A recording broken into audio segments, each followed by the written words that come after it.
കൂട്ടുകാർ, ഇപ്പം നമ്മളൊരു ഏത്തക്ക ഡിഷാണ് ഉണ്ടാക്കാൻ പോകുന്നത്. ആദ്യം നമ്മൾ ഏത്തക്ക ഇങ്ങനെ മുറിച്ചിടുക.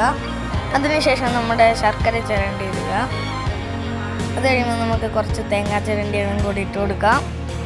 എല്ലാം കഴിയുമ്പോൾ ഒരു സ്റ്റൗ കത്തിച്ച് അതിന് വേണ്ടി പാൻ വെച്ചിട്ട് പാനിൽ ബട്ടറൊക്കെ ഇട്ട് നല്ലവണ്ണം പാനിൽ അതെല്ലായിടത്തും എത്തിച്ചു കൊടുക്കാം. ഇത് ഹോം മെയ്ഡ് ബട്ടറാണ് കേട്ടോ.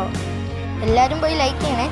അപ്പോഴത്തേനും നമ്മുടെ ഏത്തക്ക മുറിച്ച് നമ്മൾ പാനിലോട്ട് ഇട്ട് കൊടുക്കുകയാണ്. അങ്ങനെ 1 മിനിറ്റ് നമ്മളതിങ്ങനെ ഇളക്കിക്കൊണ്ടിരിക്കണം. 1 മിനിറ്റ് കഴിയുമ്പോഴത്തേനും നമ്മുടെ കൂട്ട് നമ്മൾ അതിൻ്റെ അകത്തോട്ട് ഇട്ട് കൊടുക്കണം. നമ്മുടെ മറ്റേ തേങ്ങാ ചിരണ്ടിയതും ശർക്കര ചിരണ്ടിയതും. അപ്പോൾ നമ്മളതിനെ നല്ലവണ്ണം അങ്ങോട്ട് ഇളക്കി നല്ല ഫ്രൈ ആയി കഴിയുമ്പോൾ ഇങ്ങനെ ഇളക്കിക്കൊണ്ടിരിക്കണം. എന്നിട്ട് നമ്മൾ പാത്രത്തിലോട്ട് ഇട്ടിട്ട് ഒരെണ്ണം ടെസ്റ്റ് ചെയ്യുവാണ്. നല്ല ടേസ്റ്റ് ഉണ്ട്. അപ്പോൾ എല്ലാവരും ട്രൈ ചെയ്ത് നോക്കണം കേട്ടോ. അപ്പം ഞങ്ങൾ ഇതിൻ്റെ കൂട്ടത്തിൽ ചോക്ലേറ്റ് സിറപ്പാണ് ഒഴിക്കുന്നത്. നിങ്ങൾക്ക് വേറെ എന്ത് വേണേലും ഒഴിക്കുക. അപ്പം ടാറ്റാ.